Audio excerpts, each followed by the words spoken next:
This episode of the This Reportage podcast is sponsored by This Detailed Life magazine. This Detailed Life is a fantastic magazine founded by This Reportage family member and former judge for us too, Bex Miney. Showcasing photographers' work from all over the world, it's all about, in their own words, capturing the details of life, the moments that happen, the emotions and the stories. Something that obviously resonates with TIR and TIRF's ethos too. Issues are themed, and I've been lucky to get a little sneak peek of the upcoming issue 3, Colour, with colour-themed galleries showcasing some honestly amazing images, and with articles and features on things such as colour theory and how to inject colour into your work. The magazine's not just lovely to look at, but really insightful and practical too. There's a really thriving community around This Detailed Life as well, with a really active Facebook and Instagram community. Pre-orders are open now for issue 3, Colour, where you can grab it for the early bird price of £15 until April 25th. After that, they'll only have the digital version and a limited number of copies of the printed magazine for the usual price of £19. And this is something that you'll really want the physical version of, so do get your pre-order in. Thanks to This Detailed Life for sponsoring this episode. Head to thisdetailedlife.com for more info and to place your pre-order.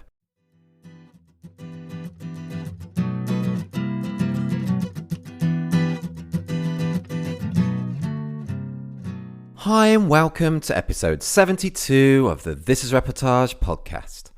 My name is Alan Law, I'm the founder of This Reportage and This Reportage family, and I'm a photographer too.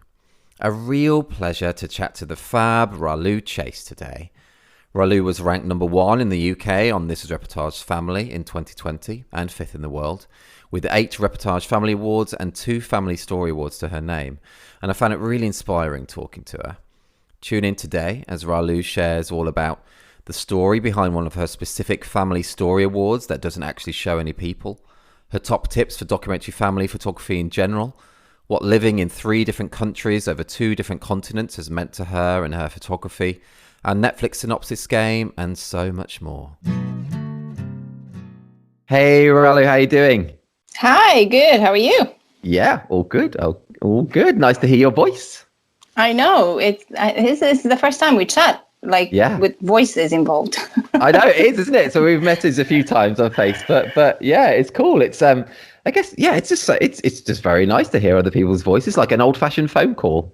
I know. Is it what you expected me to sound like, or is it sometimes you're surprised, aren't you? Sometimes you think somebody's going to sound a certain way, and they really don't.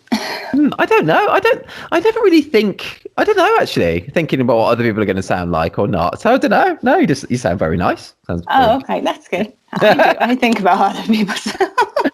Oh, do you? That's cool. That's cool. Yeah. Yeah. I guess you're not surprised at my voice, though, if you've listened to the podcast a couple of times. Yeah. No surprises there. Yeah, sorry. You sound like Alan. Okay, that's good. That's good. Or bad, depending on how you look at it. But yeah, all good. Yeah, that's good.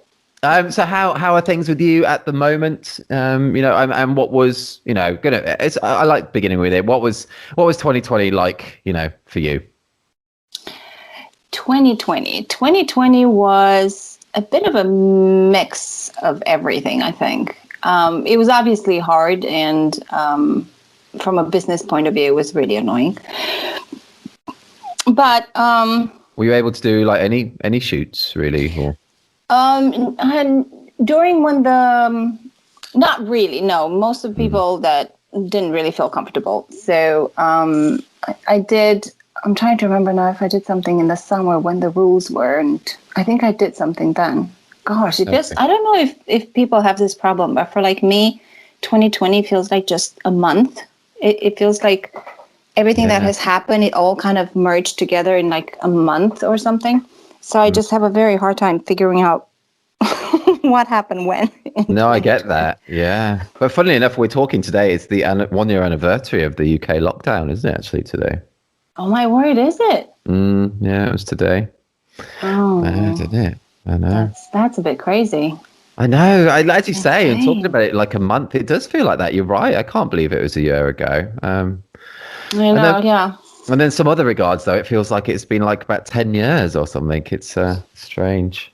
Strange thing. So you managed to you did a little bit of a shoot, did you, in the summer when we're? Yeah, I'm trying to remember, but I'm trying to remember if I did or didn't, but I can't tell you right now. I'll have to go look through the photos to be honest. Yeah, no worries. But were But you okay in the year? Not to, was things okay? no, it was good. It was good. I got to focus on different aspects of the business that I normally don't get to focus on, which is good, I guess. I focused a lot on networking this year. I discovered networking. I didn't know anything about it. So to me, that was huge. Oh, okay. That's cool. All online networking, though, I guess, not in-person networking. Yes. Yes. I think I'm going to have to say that probably all networking events have moved online. I don't know if any of them just shut down, but I'm assuming most of them just switched the model and moved to an online network event. Yeah. And they're actually quite good and interesting. And it's great to make contacts in all over the world now, because given that they're online, people from everywhere join, and it's quite fun. It is. So yeah, that was my big discovery for 2020. And on the other hand, I quite liked having the kids at home. I have 5 kids. So It's been, That's a lot. It is. Yeah, we enjoy it though. Oh, that's cool. Yeah. What have you got? What mix of boys and girls? So we have 2 girls. They're my bookends, my youngest and my oldest, and we have 3 boys in the middle. Oh, that's nice. Wow. Gosh, you must be a very busy woman, Ralu, with 5. I think I am. I think I'm starting to realize how busy I am. I don't think I've always, I don't know, it's weird. I've always compared myself with people that have no kids or very few kids, and I'm realizing that I do need to do more than I can't really compare myself to that. Yeah, that's true. Yeah. Are they all at school, or have you got some at home? Or well, they're all at school, right. But they're not all at school. So we've homeschooled our 2 older ones till they went to high school. Oh wow! So out of choice, not out of pandemic, Right. Okay. Wow. Cool. Obviously, but yeah. So we homeschooled them for a very long time, and so my kids, I have 2 older ones and 3 younger ones together, and there's a big gap between them. I kind of lost my courage there after the second one. Right. That's okay. But no, there was also a lot of traveling involved, so I didn't feel like we were in a position to have a 3rd or a 4th or whatever. But we always wanted 4. But anyway, we ended up with 5 in the end. But so once the older ones went to high school, the younger ones wanted to go to school immediately. Like, I think they saw the older ones doing something that they wanted to do. So the younger ones were not really homeschooled. Like, we homeschooled one of them for a year because we moved and he didn't have a place in the local school, but he always wanted to go to school. So the younger ones went always to school. And last year in September was the first time in 18 years that I had no kids at home in the morning. Oh, wow. That must have felt very bizarre. It was really strange. And, but it only lasted for what, 2-3 months? 4 months? Yeah. I don't remember when the pandemic, it was only for a few months, but it was nice. It kind of gave me an idea of what people with no kids or very little amount of kids, very few kids, can accomplish in a day. Because it's very different when you have nobody around you to come and ask you a question every 5-10 minutes. Yeah, sure. Yeah, so it was interesting. Yeah, so now they're all in school, but the older one only goes a few days to school because that's how the school does things. Oh, right, okay. Oh, cool. Okay. But when you were needing to do homeschooling during the pandemic, then it must have been a piece of cake if you'd homeschooled your older 2 before. I think it really helped because, we didn't feel the pressure. We really enjoyed it. Like I think kids go to school too early here. Like back in Romania, where I'm born, they start school when they're like 6.5, 7. Right. Okay. So for me, and we homeschooled our 2 older ones. So for me, wrapping my head around sending my child to school when he was 4.5 was quite hard. I understand that. I feel the same way, actually. Totally.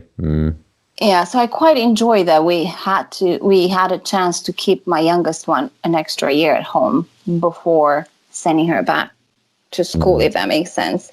But yes, we did. It did help because we didn't feel the pressure that I think most parents felt. We also didn't. This is going to sound horrible, but we didn't do most of the things that the school sent. Okay, cool. Because it would have been too complicated, and we just found materials that we've used with the older ones. We knew they work, and we just kind of set them our own type of homework and work and things to do. And I think that relieved, that took off the pressure of having 3 kids in front of computers at a different time, or 5 kids because the other 2 need their own space. Yeah. So by eliminating that, we created, I think, a more positive learning experience, and just and we do allow them to just learn from play a lot. We don't. That's cool. I think at that age you can't. My middle one is 9, so there's not, they haven't missed much. They're not missing much at this age. I agree. Totally agree. And they have brilliant brains, and they catch up so fast, and it's just. Yeah, we were very relaxed about it. So I don't think we felt the pressure that most families felt, I think. Yeah. That's good. And a very positive thing, a positive thing that happened in 2020 was that you were our #1 UK photographer of the year on this Reportage Family, with 8 Reportage Family Awards and 2 Family Story Awards won in the year, which is an amazing achievement. So I just want to say congrats for that. That must have been, that's a bit of good news. It's been quite fun to find out that. Thank you. Yes, no, that was great news for 2020. Are you kidding me? That was exciting, dancing around, happening things. Yeah, no, it's good. Oh, that's cool. Good stuff. And really, really well deserved as well. Awesome work. And so prolific. It's awesome. Well, I think you have a bunch of brilliant photographers there. So it was, it's kind of, it's a bit humbling and honoring to be part of that group. It's great. I love it. I love what you're doing with it. Oh, thank you. It's an honor to have you part of it. It's awesome. And one of your family story awards that I find particularly interesting is the one that doesn't actually show any people in it, but instead it kind of like shows elements of family life, such as like dropped food and cutlery and handprints on the walls and a Peppa Pig toy. I thought that was really cool. Can you tell us a bit more about that story in particular? Yeah, it's basic. I love details. I come from so when I started about 16 years ago, when I started photography 16 years, I started as a wedding photographer. And my favorite bit about weddings was doing the details, which sounds hysterical, but it was. It was photographing all the details. So once I stopped doing weddings, I kind of focused on detail. I continued, my obsession with details continued, but it kind of moved towards family. So I loved the little, I don't know, you can't call them footprints, but the the towels. The little things that tell the kids have been around. Yeah. And I think, and that's what I was trying to do with that series, just, show that you can tell that they've been there. You can tell that they're in that family, that the kids have been around. They just leave so many messes behind. And I'm trying to find the series right now on the site. Yeah. So you could think, so I can look at the photos. It's super cool. I love it. It's so different as well. Obviously, most of the stories have people in it. I think it was brave to do one without, and it really works. It's really cool. It's great storytelling, and you don't actually need a person in it. I think it's really very clever. Well, I think that's true. I don't think you always need a person in it. I think it's definitely. You can feel the person there, though. You can. Yes. Do you know what I mean? You can, totally. Yeah. And kids just make their presence known literally everywhere. I don't have a wall in this house, downstairs, that does not have pictures on it or scribbles or. And that the handprints are actually in my bedroom. It's the only room where I didn't allow them to bring pencils or stuff. Oh, right, really? And they put their hands on the wall. That's funny. So, funny. Yeah. No, really cool. I love that. I think it's really, really. I just love the way how storytelling is so subjective as well. You can tell a story in so many different means. It doesn't have to be a photo of a child in the morning and then an ending with a photo of a child going to bed. There's so many different things we can tell in our work. Yeah, that's true. I'm working one on. I think I put it there, but. On limbs. I love limbs. That's my other bit. Oh, cool. Okay. So I absolutely hate feet. You can't bring feet near me because Oh, really? they gross me out. But I love photographing them, which is really weird. Okay. Especially kids' feet and hands and any kind of weird hanging limbs or things like that. So yeah, so I'm working on a story on that.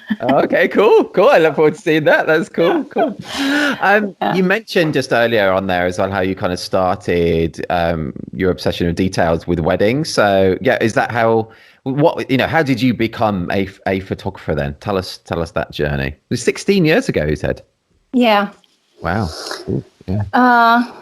How did I start? I started by accident. So in my childhood, my dad was kind of like an amateur photographer, and he had like a dark room in our bathroom, and I remember helping with that, but I was only allowed to kind of like do the drawing or the cutting of the photos. Remember the old fashioned photos? They have that weird edge, that little edge.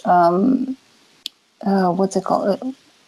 There's a word for it. Like it's not cut straight. It has it's got like a shape to the edge. Anyway, I used to do that bit. And Okay.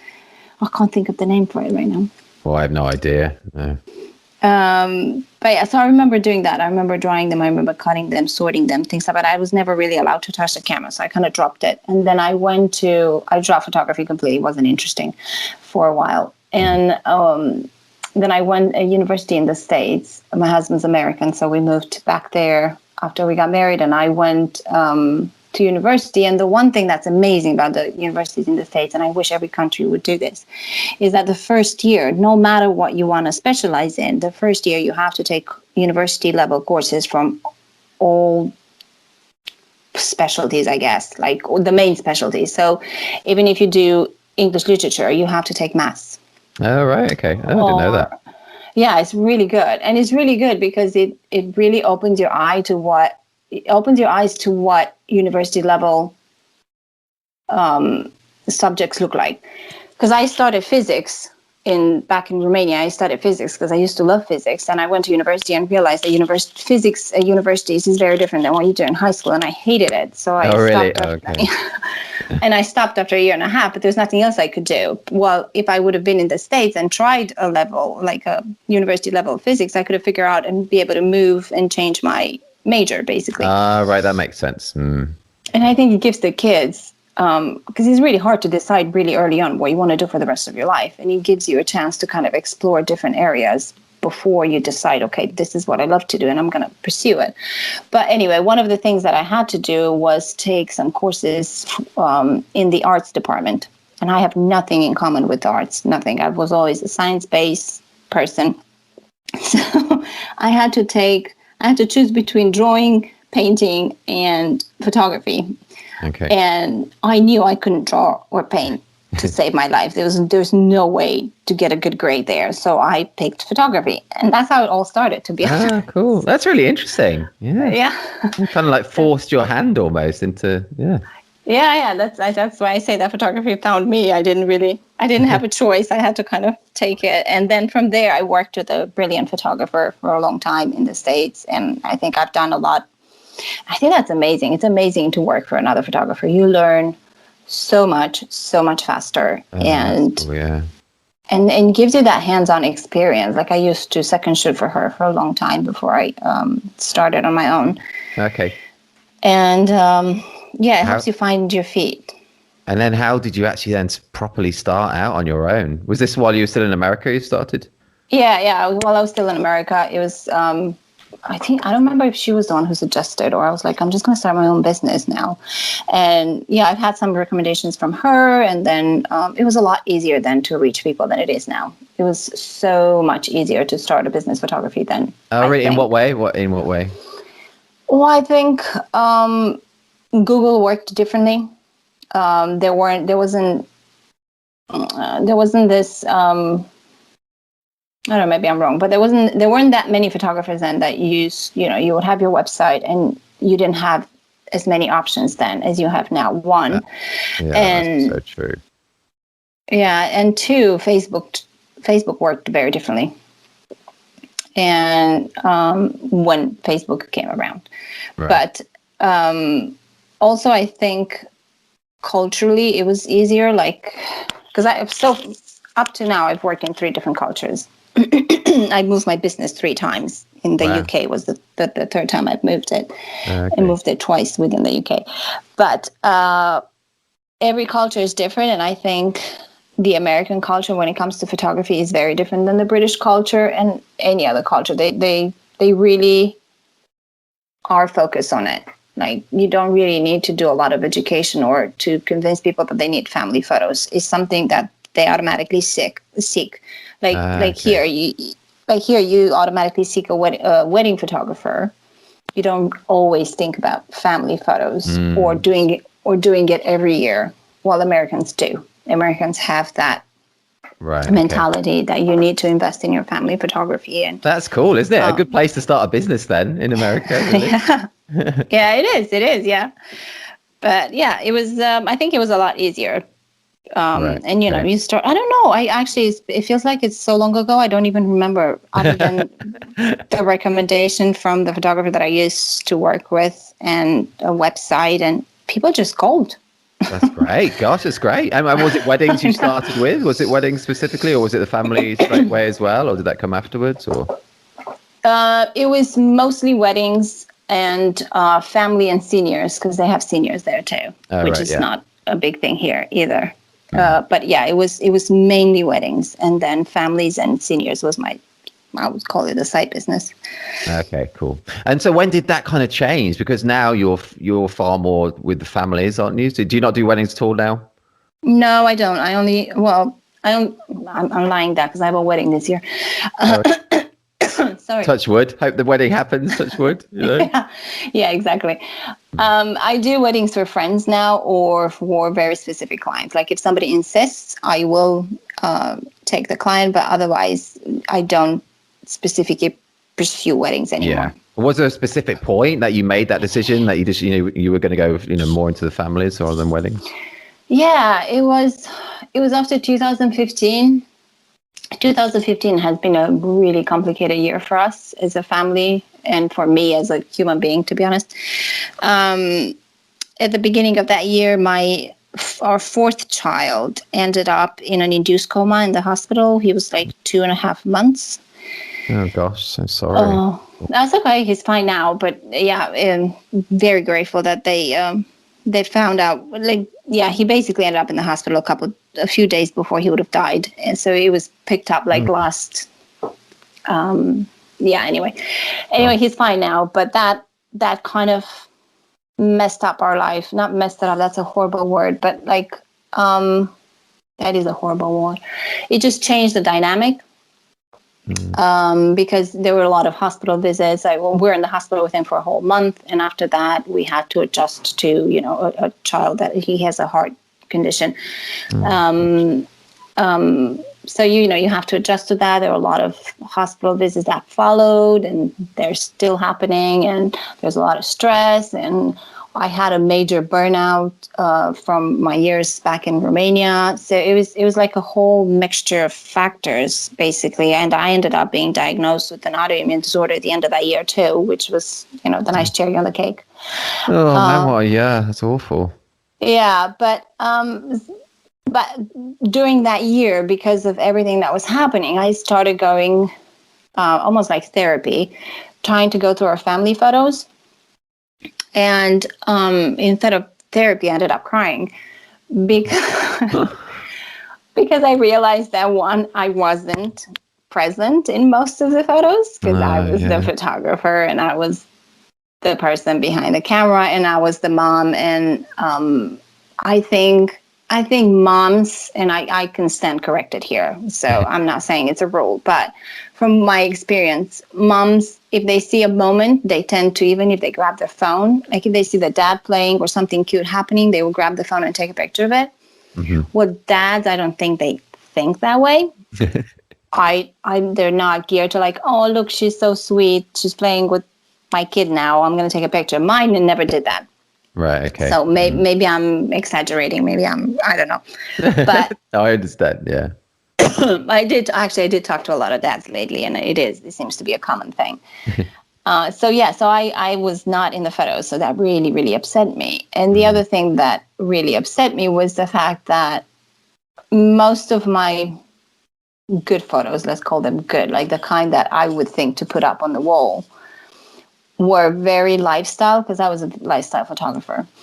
So I basically had those normal, traditional family photos that everybody would have, with my kids all nice, dressed up, matchy clothes, smiley faces, and that was it. Didn't say anything about my kids. It didn't say anything about who we were as a family. It didn't say anything about me as a mom, my husband as a dad, the way we interact with each other, nothing. So it really upset me. And actually so there's three things. At the same time, my oldest daughter and I were going through a rough patch. And I remember, like, you go through it with every teenager. And I remember one day I was playing with my youngest, which was very young then, and she was sitting next to me and looking at me as if I never played the same way with her. Yeah, right, yeah. And I looked at her and I said, this is the way I used to play with you. This is how we interacted. And I just realized I have nothing to show you for that. I literally have nothing. I just have pretty photos of you standing and looking at a camera, or me standing and looking at a camera, or both of us standing and looking at the camera. But so those three things kind of had a huge impact on how I looked at family photos. And I slowly started to see if there's a way that I could switch more towards that, so that other parents don't go through this horrible. It's quite horrible, I have to say. It was a tough moment to go through and realize all those things. And on top of that, with my autoimmune disorder, I just decided that weddings they're just not going to happen anymore. I need to do something else. I need to do family photography, and I need to do it differently, because I wanted to have a different impact on families. I wanted to, I want them 10 years down the road, 20 years down the road, when they look back, not to go through what I went through. I want them to see more than just pretty faces. Oh, I think you speak about that so well. I think everybody should be listening to this around the country, like, to show the power of these real moments. And yeah, I totally get where you're coming from there. And I'm the same though as well. I'm in virtually no photos, I think, of my family, virtually none. And yeah, I never think about it too much, because I think it would depress me a bit, actually, I guess. But the good thing is that a lot of photographers, That's true. That is true. I do. Do something about it. I'm sorry to interrupt you, but I'm quite lucky in a way that I have two generations of kids, because that's such a big gap between them. Right. So I'm trying not to repeat the mistakes that I did with the two older ones a lot. In general, I try not to. But I mean, even parenting mistakes, I try not to. But but also in terms, obviously, but also in terms of photography, I'm photographing my family very differently right now, and I am making an effort of having photos of me and my husband and all of us, because I know that 10 years down the road, I will regret not doing this. That makes total sense. And does that mean, are you getting other photographers in to photograph you as a family? I mean, for you to get in the frame yourself, or are you doing kind of more self-portraiture? Or have you taught your husband how to take photos as well? Or, how are you getting in the frame more yourself? So I do set up the tripod now more often. I never did before, never. So I do set it up, and I don't, I put it in a corner where I would kind of like the photo to be taken from, and then I continue doing what I'm doing with the kids. And that's cool. And not even use the remote. I use the one where you takes photos at, what's it like called? A time lapse type. Yeah, like a time lapse. But you can control with, I don't know if you can with the other ones, but with Fuji, you can control how often he takes the picture, and for how long, and how many pictures, and things like that. Oh, that's cool. So that's one way. The other way is I'm trying to I did get a camera for my husband, and he has one now, and he's taken more photos too. Cool. I'm getting my kids into it too, so they can take more photos. Those are all good things. Yeah, that all makes sense. Yeah. And yes, I did have photographers come over, and hopefully they will come over again sometime soon. Yes, when the world is a bit of a different place. Yeah, I've still never had that done in my own family. I've still never had, a photographer in and captured it. I need to do it. I really need to do it. I think you really need to. And no, I'm not saying this as a photographer. I'm saying this as a parent. No, you're right. You're totally right. I am going to. When all this is over, I'm going to do it. If you're ever down in Cornwall, you want to fancy doing a family shoot down in Cornwall? I would love to go to Cornwall for a family shoot. There you go. You can. Very welcome. Be cool. All right, let's chat. Have you been down to Cornwall before? We went a few years ago. Okay. Where'd you go? Yeah, we went a few years ago. We went to see. Okay, there's a Doctor Who museum somewhere in there, isn't there? Oh, what museum? Sorry. Is it do you have a Doctor Who museum there? Oh, is there? Oh, probably. I don't know. I'm not. Yeah. Are you a fan? Are you a big fan? No, my daughter is. So we came. We went for her. Unless I mess up the areas, because No, I am totally messing up geography right now. Never mind. No, I'm awful at geography. That's okay. I'm awful at it. I still need a sat nav to get to St Ives sometimes, and it's only half an hour away. So. Yeah, no, I don't think we haven't made it far that way. Oh, okay. That way. Really nice. Where are you based anyway? Actually, where are you based? I'm in Essex, so I'm on the other side on the beaches on the other side. Cool. That's nice as well, though, isn't it? It's nice as well. Yeah, it's not Cornwall, but it's nice. Cornwall is going to be. This summer has got to be the busiest time ever in Cornwall. I think it's going to be mental. So you're probably not wise coming this summer. Everybody's going to come to Cornwall this summer. Probably, yeah. You're probably going to get inundated. I think we need there'll be like a voluntary lockdown of Cornwall residents just to keep away all the thousands of tourists. Yeah. Did you have that last summer though, when the restrictions were? Was it really busy? I don't know, because I didn't really go out much anyway, even when we were allowed to go out a bit. So I didn't notice it. I wasn't going to beaches and stuff. I didn't want to do that. It just seemed a bit odd to do. So I don't know. We'll see what happens. Anyway, we'll see. Yeah. Talking about the sun, though, Ralu, I wanted to ask, because I saw one thing on your site. Is it you say you sneeze when you look at the sun? I do. Wow, tell us about that. That's cool. I love it. You don't? I've never noticed. No. It's funny because it was like one of my favorite things to do as a kid. I'm so weird, but I love it. I don't know. I just absolutely love it. And I noticed that I was quite young when I noticed that if I look at the sun, I sneeze. And apparently recently, a few years ago, somebody told me that you need to have a special gene in order to do that. And I looked up, and it's true. You need to have a special gene in order to be able to do that. Oh. So try it out, see if you have it. I can't tell you what gene it is or anything like that. But yeah, try it out, see if you have it. Is it like really consistent? If you will look at the sun, really, you often sneeze then? Yeah. 99% of the time, if I look at the sun, I will sneeze. Wow, that's cool. And sneezing is really fun. So that's great. You can do that at will if there's sun around. I know. It is really fun, isn't it? It sounds weird, but I love sneezing. And it's funny because I can see that some of my kids have the gene and some don't. That is interesting. Yeah, that is interesting. But yeah, so it's not passed down to everybody. But yeah, try it. Yeah, I'm going to try it. When I get some sun in Cornwall, I'm going to try it. Oh, I love that. I bet someone tuning in today think, we're going to hear a bit about photography, about how they got into it. Maybe they're never going to think they're going to be hearing about sneezing in the sun. I love that. That's very cool. I know. Yeah. Oh, Ralu, let's go to the bit you weren't looking forward to. Let's do our little Netflix game. Let's do a Netflix game. I'm going to say, though, as I said before, I watched things on Netflix and Prime and other things while editing, so I'm not always aware of what's happening.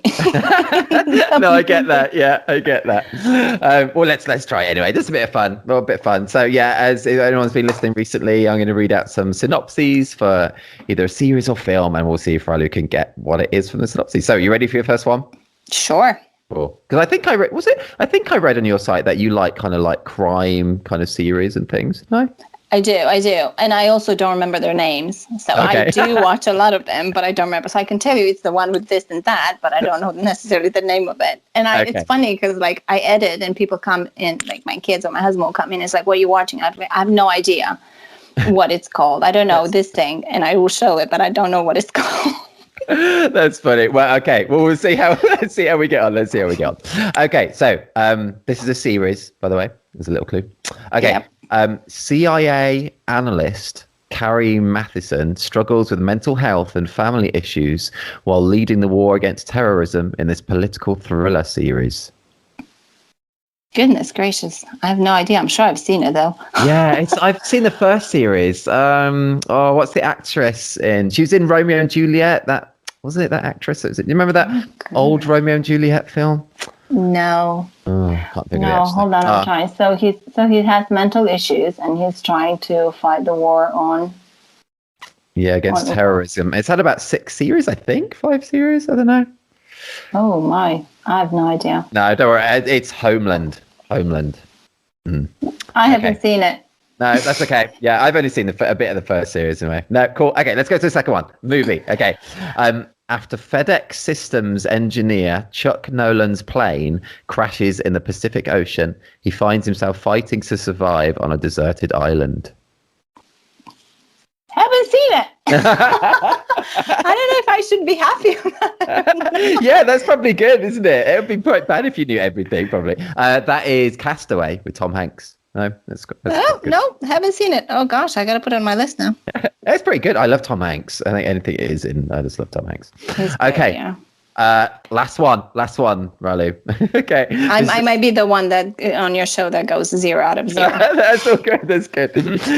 Okay, so this on series, a terminally ill chemistry teacher teams with a former student to manufacture crystal meth to secure his family's future. Yes, I know this one. I can't think of the title. I've seen it. It's one of my favorites. Oh goodness. And it would never. Do you know the joke where they say it would never happen in the UK? No. Yeah, that's the joke that goes around, is that they would never happen in the UK because in the UK you have health insurance. Oh, right. Oh, okay. That makes sense. Oh my word, I can't think of the name, but I know it. Okay, it begins with, there's 2 buh, like 2 words, both begin with buh. Bruh. No. Bruh. No, please space it out. it's Breaking Bad. Yes, Bad. you got it. Yes. Oh Boom. my word, that was bad. That was bad. Oh no, but it's funny because that's quite old series though now, isn't it? So yeah. No, but it's one of my favorite. And then you should watch Better Call Saul from that. Oh yes, I need to. I've never watched that actually. Oh, you got to watch it, and Is then you should watch The Wire. Oh, do you know what? I tried The Wire years ago. I just couldn't get into it. A couple of episodes. I know everybody raved about it, but is that one of your favorites? Yeah. The Wire is my favorite. Yeah. Definitely watch Better Call Saul. It's a good follower to Breaking Bad. I can't believe I couldn't remember Breaking Bad. But yeah. It was great, wasn't it? Breaking Bad was really good. That was really good. It was. Yeah. Scary, but good. Yeah. Okay, let's go back to photography, Ralu. Okay. Obviously, as I said before, you're our number 1 photographer on this Reportage Family in the UK last year, which is awesome. So what would be your top tips, Ralu, to help someone become better at the documentary side of family photography? Big question. Ooh, okay. Sorry. So to become better at the documentary side. Yeah.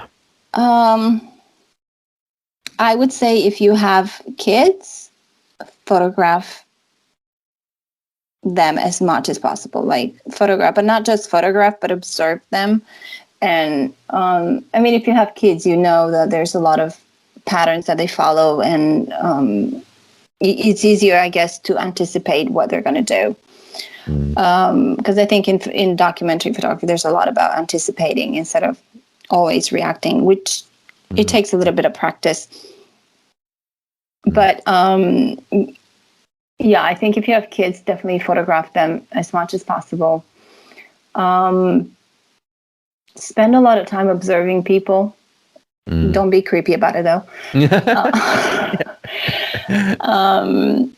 I think in order to get better, you kind of have to be interested in people's story and what goes behind a little bit, because you do need to interact with family. So I guess learn to interact with people, and get them talking. And because it's not just about photographing them, it's about allowing them to a safe space where they can put their guard down.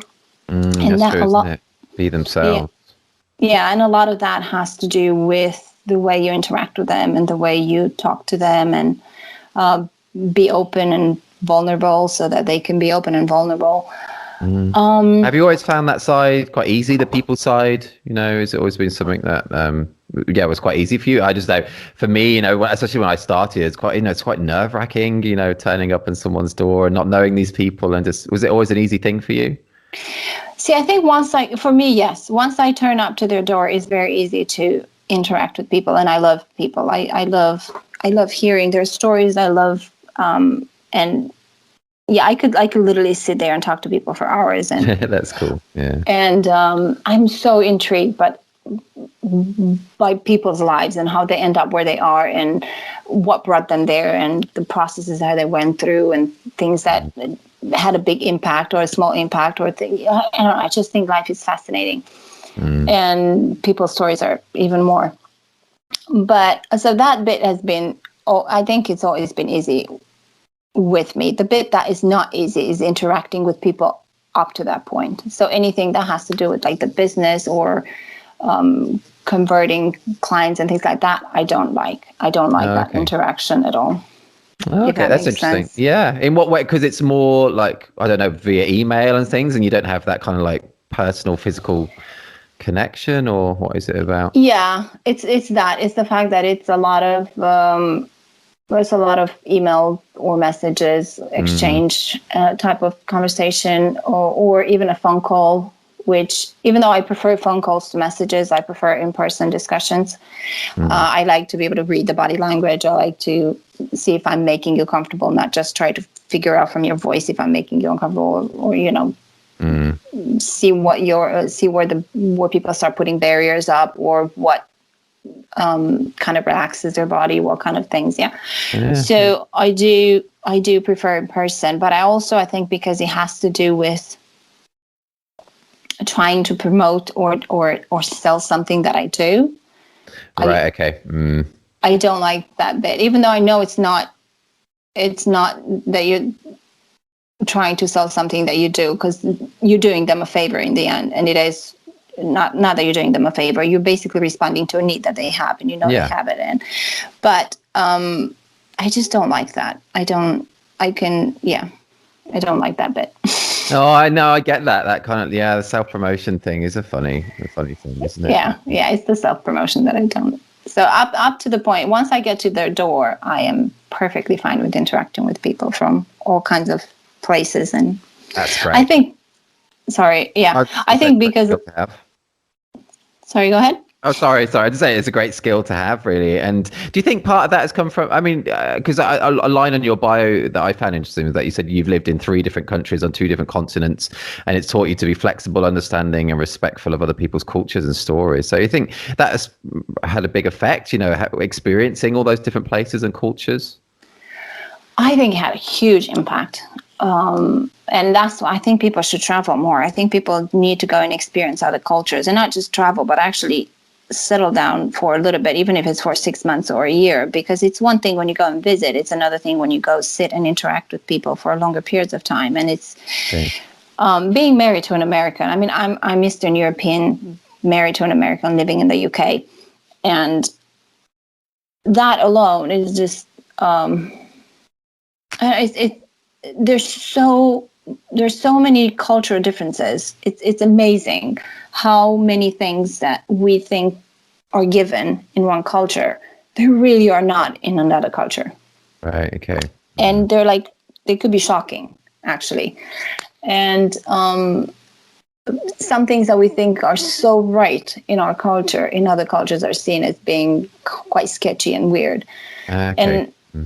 And I think by living in so many cultures, it kind of made me realize that I can't really say that I'm always right on the way I see a situation, or on the behavior of a certain person, or, I wish I could think of an example right now. But oh, that's so interesting. Makes But sense. yeah, so I think it opened my eyes a little bit in understanding that so much of how we perceive the world has to do with the culture that we've grew up in. Yeah, that makes sense. Oh, I should do that. I'd like to do that with my kids and my family. Kind of, I would like to. It's such a big thing to do, there, isn't it? Such a massive thing to kind of relocate and It is, yeah. yeah.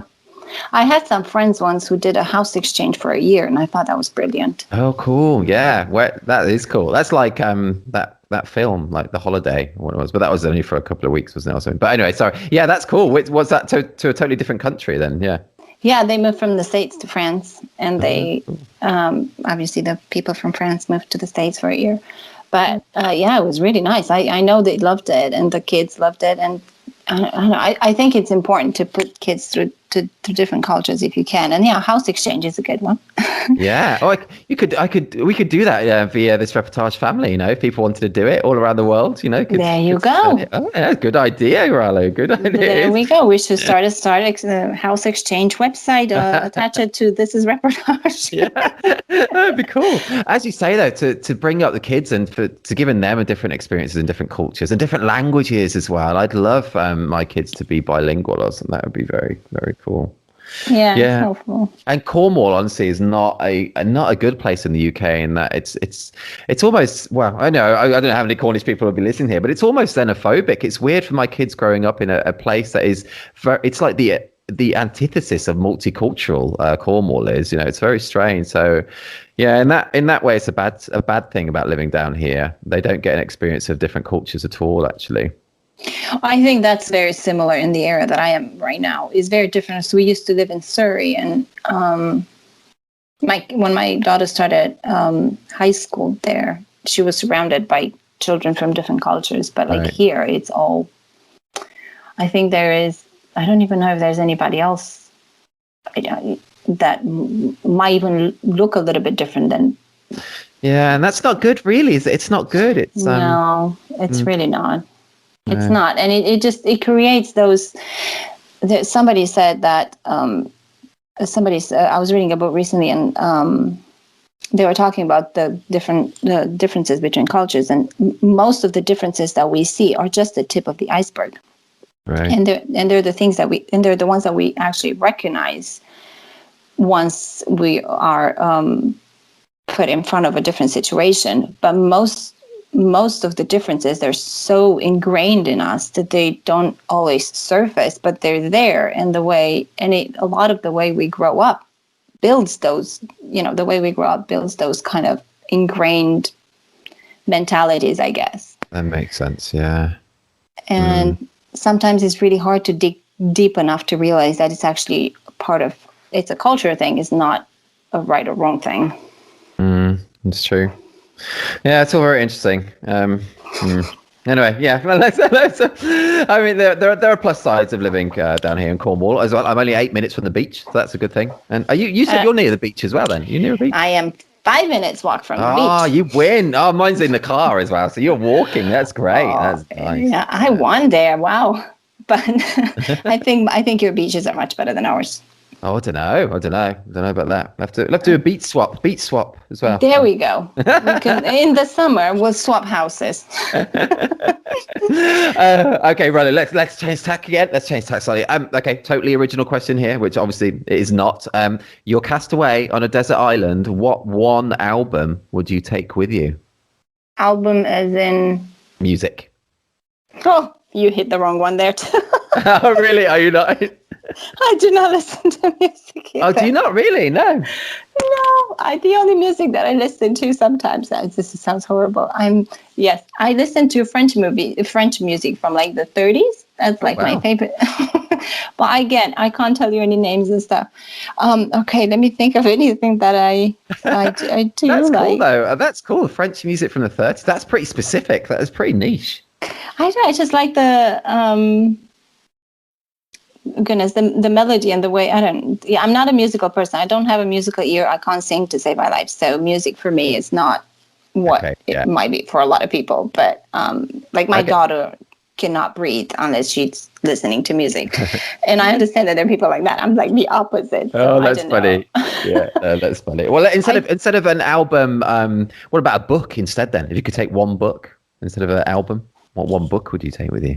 So I'm going to give you an album too. I love Bebo Norman. I don't know if you heard of him. I do love Bebo Norman. So his songs are pretty cool.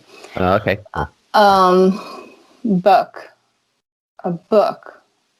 that I would take with me. Have you ever read, has there ever been like a specific book in your life that's had a kind of like, a big impact on you at all? So I'm a Christian. So for me, the Bible is huge. But other than that, there are quite a few books because I read a lot. I can't say that there's one that had a specific impact. But recently, I think I read The Choice, which is quite amazing. I don't know if you've read it. No, I've not heard of that. What's that about? It's the story of a woman who survived Auschwitz. Oh, right. Well, but it's just this kind of person that always finds the good in a situation. It's just remarkable to read her story and see her like defiant spirit. And wow. I don't know, it's amazing. It's amazing how in so many really hard situations she chooses to take the high road and find a way to mentally battle it. I think that was really good. It does sound really interesting. What do you manage to read much? What do you do in your like little bits of downtime? When you're not working, when you're not editing, when you're not looking after your kids. What do you do to relax? Sleep. Yes, sleeping's good, isn't it? I love sleep. Sleep is good. I don't have many. I love biking. So I love going out on my bike. Oh, cool. Okay. And that's really nice being by the sea. I do love that. And reading. I think those are my two main ones. And watching crime shows. Oh, yeah. But I do. Do you like real life crime shows as well? Like documentaries on like murders and stuff? Because my wife loves all that, and I find that kind of thing really scary. Real life crime I find really scary. Just can't watch. They're my favorite. Yes. Really? Yeah, and my wife's favorite as well. I just find it just too real life stuff is just so much more scary than fiction, I think.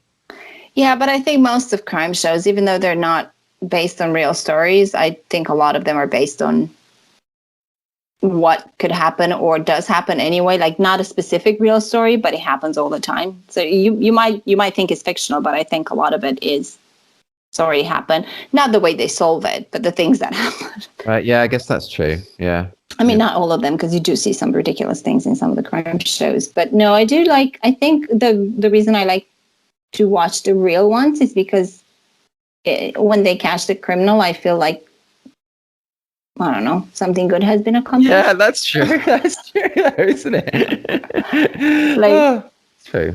The world is horrible, but at least they did one good thing in the end and got rid of the world of it.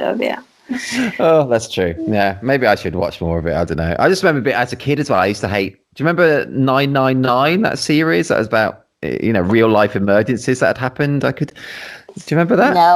No, never watched it. That was scary as well. In a different time. Oh yeah, well maybe I don't know. Maybe you're in America then or something. It's a British thing, but anyway, that used to scare me because it was real life again. I just thought real life stuff is scary, things like that. Anyway, let's change tack. Let's change tack again. All right, go ahead. Okay, I like this question. What does it mean to be successful to you? What is success? Oh goodness. You're hitting me with hard questions. I know, sorry, but yeah, it's good. I love it. Success is very different for everybody, isn't it? For me, it's having the freedom to spend time with my family, and I think that's basically it. To spend as much time with my family as possible, and not have to run crazy from left to right. I think that's a really good idea, a good viewpoint of success. Totally. Yeah, totally. Yeah, I think especially because I say in a way I'm quite blessed to have two generations of kids, because I realize how fast time really flies by. It disappears in a blink of an eye. Your kid turns 18 and you're like, what just happened? And I think for that reason, I really do want to spend time with even my younger ones and my older ones too. And you're not going to get that time back. A few years, hopefully longer than that, be dead and gone. But I want my kids to be left with that. We had parents that invested in us, in us as human beings. So I think, for me, success will be getting to a point where I have a lot of freedom to spend time with my kids. I think that's lovely. Yeah, I think that's really lovely. And what more can you want from life? I think that's awesome. Yeah, totally. Well, you can want a lot more. No, but I'm with you there, totally. Yeah. Totally. But no, I don't need luxury things. I don't need I need time. I guess. Yeah. Oh, imagine if we could just create time for ourselves, or just to go back to, what I've been, this is a random thing, but I've got this virtual reality video camera, so I can video my kids in 360 and in 3D, and it's amazing putting on the VR headset and watching these videos from when they were, 1 or 2 years old. It's just like being there. It's amazing. That sounds really cool. Where'd you get that? It was my only ever Kickstarter purchase about 4 years ago, and it's called the Views 3D camera or something. But honestly, it's like when you put the headset back on, it's like going back in time. It's magic. It is magic. Oh, you got to send me a link to that. That sounds amazing. It is very cool. It is very cool. Ralu, I like this question as well. It's maybe a hard question again, but can you think of a certain photo that you've taken that's had some kind of lasting impact, perhaps? The impact has been on your career or your confidence or your direction, or just an image that you're that's particularly memorable to you for some reason? So I think I have two or three photos like that. And they have various impacts, like for different reasons, if that makes sense. Yeah. I have one of my grandma that I keep in my in our bedroom. I grew up with my grandma till I went to school. And then every summer I would spend there with her and my grandfather. And I looked for a photo through our family albums and things that would have both of them, and I couldn't find one that had both of them in it. And it wasn't like a superposed one. And even superposed, I didn't find that many, to be honest. But I have that, and then I have a photo of my grandfather's fixing a bike, and that's what I remember him doing. And I wish I had. The reason they're important for me is, first of all, because I grew up with them, and yes, they're important people in my life.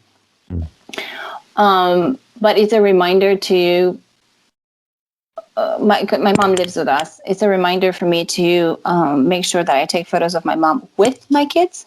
Right. Mm-hmm. So that when they look back, they don't just have, again, a record of what she used to look like, but a record of what she used to be like with them. Because my grandma was awesome. She was absolutely awesome. I remember. And she was the one that got me started on stories. And because like every night before I would go to bed, I would ask her to tell me from her youth, stories from her youth. Oh, cool. And she would sit there at the head of my bed and tell me all these stories about, how she met my grandfather, what they used to do, the hardships that she went through. She lost 2 children. One of them was 7 years old when he died. One was a few months old. And she was born during the war, and all, like, she would tell me all these stories. And I wish I had more photos of me and her just being together, because she was such a huge influence on me, and she was awesome. And the poor woman, because every night I would fall asleep like 3/4 in the middle of the story or halfway through or something, and the next day I'll ask her again, and she's like, I've been sitting there talking to myself for an hour, and she was awesome. And my grandfather, we used to fix bikes together. Like, he would help me with my bike and teach me about things like that. But again, I only have a picture of him fixing a bike, not of us doing things. But different time. There were different times there. I don't. Does your love of biking come from him then? It does. It does from where I grew up in Transylvania, and everywhere I went on a bike. Oh, right. So it was literally everywhere. Like I learned how to ride a bike without holding onto the handles, so I can eat my ice cream because I didn't want to stop. Wow, to do that's cool. That's a skill as well. Yeah. But like we did everything on our bikes, everything. So I literally spent my childhood on a bike, so those are two photos that I keep as reminders to create different kind of photos for my kids with their grandparents. And then the other one, I have one of my children, my three children downstairs, or one of my three younger ones. Two of them are drawing at the table, sitting and drawing and coloring, and the other one is climbing the door frame all the way up to the top. Oh, wow, cool. And the reason I love that photo is not a great moment. It's not, it's not an impressive moment. It's an important photo for me because it just shows that stage of life for him, but like for us as a family, because he used to do that nonstop. He used to love to climb door frames. Cool. And he was really good at it. And strong fingertips. Must have strong fingertips. Yeah, I don't know how he did it, and like because he'll put his feet on each side of the door frame, and then his hand, and he would just like I don't know, like weird, like Spider-Man climbing up. But that photo just shows how often he did it. That became a normality because the other two kids completely ignored him. Like if you see somebody climbing up the door like that, you normally stop and look and like, whoa, that's pretty cool. But because he did it so often, it was just, they were like, oh, whatever, he's just doing it again. We're going to move on with our lives. And he doesn't do it anymore. Oh, okay. And I love that moment. I love that. It just shows their relationship too, how the dynamic between them, and it's just it's a great photo. Oh, that's cool. And does he do any other kind of climbing now? Is he like he climbs everything else. He climbs anything he could. He will climb trees, everything. He's a really good climber. That's cool. But he can't climb the door frame anymore, so that stage is done. He tried it the other day, and it just doesn't work anymore. I think he's probably too big. And that's kind of sad in a way, isn't it? But how awesome that you've got the photos of that. Yeah, but I think that's why it's not a big photo. It's not huge. It's not, then everybody, I don't know, like it's not a monumental photo. Like you think that somebody might have passed away from it or something like that. It's just the end of a stage in his life. And it's just a good reminder that they're all going to have stages that are going to end soon, and we're not going to realize they're going to end. And we just realized he can't do that the other day when he tried to climb it after months and months of not doing it anymore. He just all of a sudden remembered and tried to climb it, and it didn't happen. Oh, right, yeah. Yeah. Sorry, you go.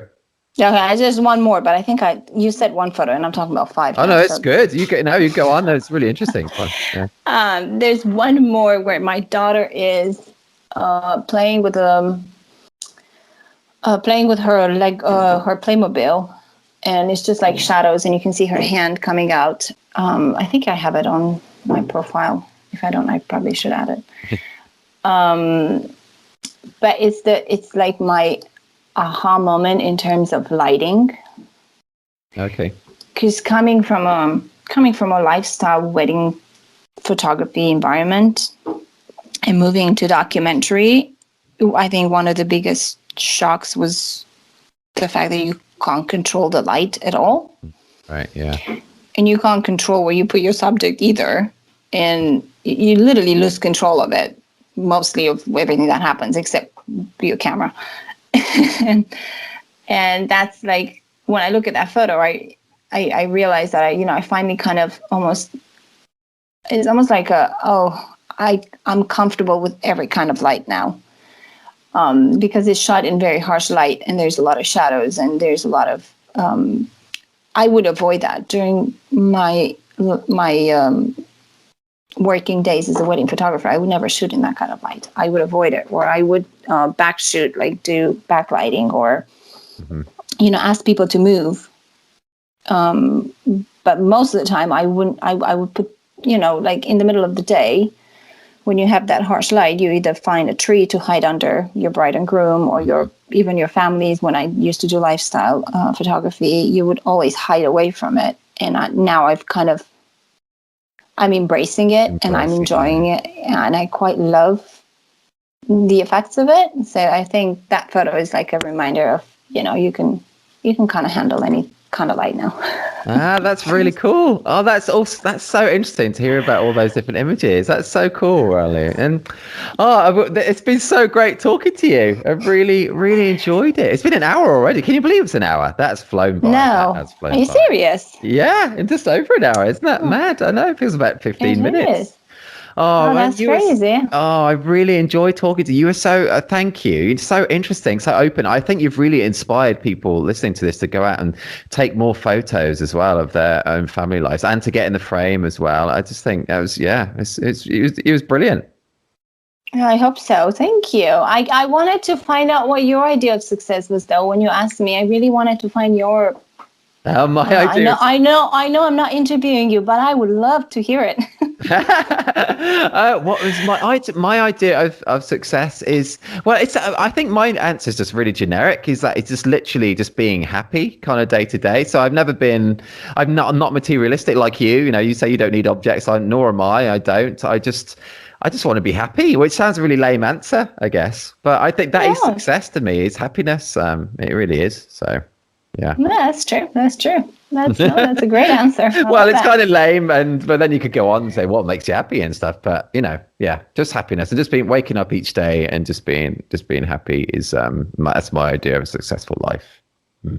That's nice. Well, no, thank you. But your answer was super as well. Gosh, yeah, spending more time with being able to be with the family as much as you can be. And you've made me, honestly, you've inspired me to take more photos of my kids. You're talking about all those, there's different stages that you never know they have an end point as well. And yeah, it's inspiring. They do. And the thing is that you don't know, it creeps out on you, and you don't know when it's going to happen. The other day I tried to pick up my middle child and realized that we're approaching that point where I won't be able to do it anymore. And it scared me.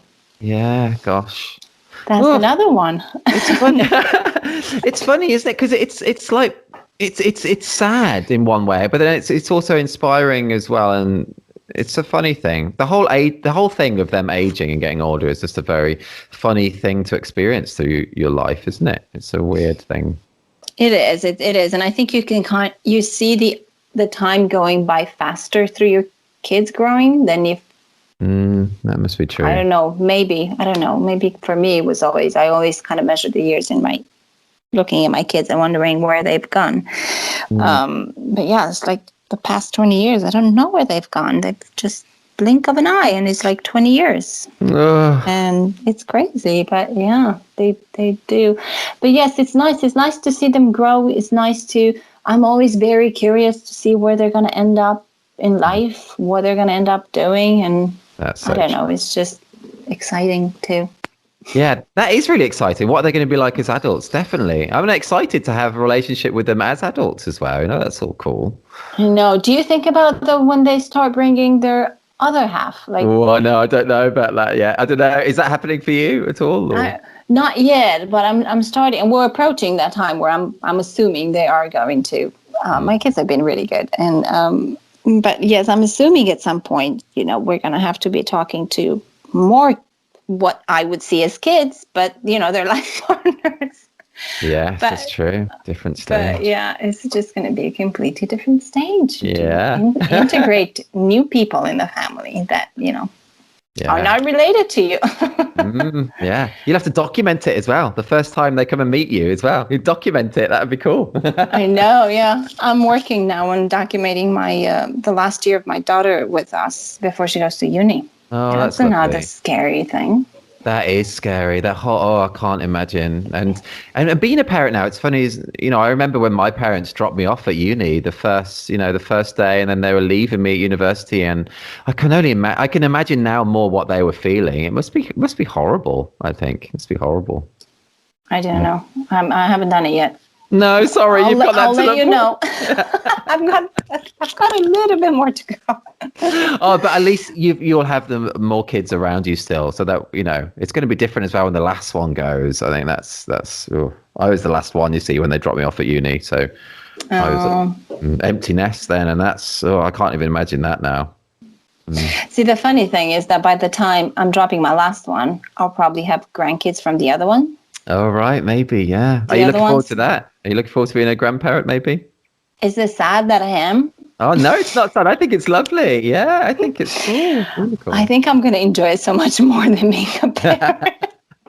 Yeah, you just get all the good things, don't you? And you can spoil them, and then you can give them back at the end of the day. And like, yeah, I'm actually quite looking forward to it. Yeah. Oh, that's cool. Well, I hope you do become one. I think I agree. I think I'd like to be a grandparent, but they can wait. My kids are only 9 and 6, so I can wait a bit. I mean. There you go. You've got time. Yeah. Oh, Ralu, it's been so fun talking to you. Thank you so much. And if anyone's listening now whilst walking the dog or doing a bit of daily exercise, do head to thisreportage.com or thisreportagefamily.com. I'll include a link through to Ralu's site, and I'll include that Family Story Award that you spoke about as well, which is with all the details, which is honestly so cool. I love that. And and hopefully I'll get to meet you at some point. I know, that would be nice. Very much looking forward to meeting people. Yeah. Yes, people. Yeah, it's true, isn't it? Yeah, well, thank you so much for this. This is great. You made it really easy. Oh, thank you. Thanks for coming on, being so open and honest, and just really great, really inspirational actually. So thank you. It's awesome. Oh, thank you. You keep well, and hopefully I'll meet you at some point in the future. All right, great. Bye. Bye now.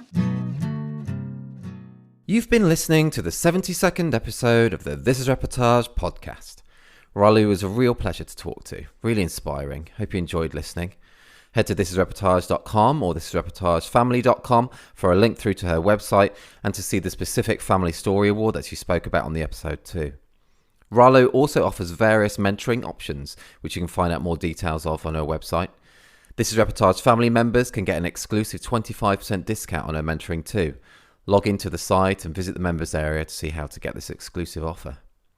We have lots more episodes of the podcast available, where we speak to wedding and family photographers from all over the world, delve into our back catalogue to hear from the likes of Ange Waterton, Tyler Workin, Lisa Hu Chen, Olivier Bolt, Marissa Joy Daly, Dominique Shaw of York Place Studios, Steve Gerrard, Fabio Marula, Sana de Block, and many more too.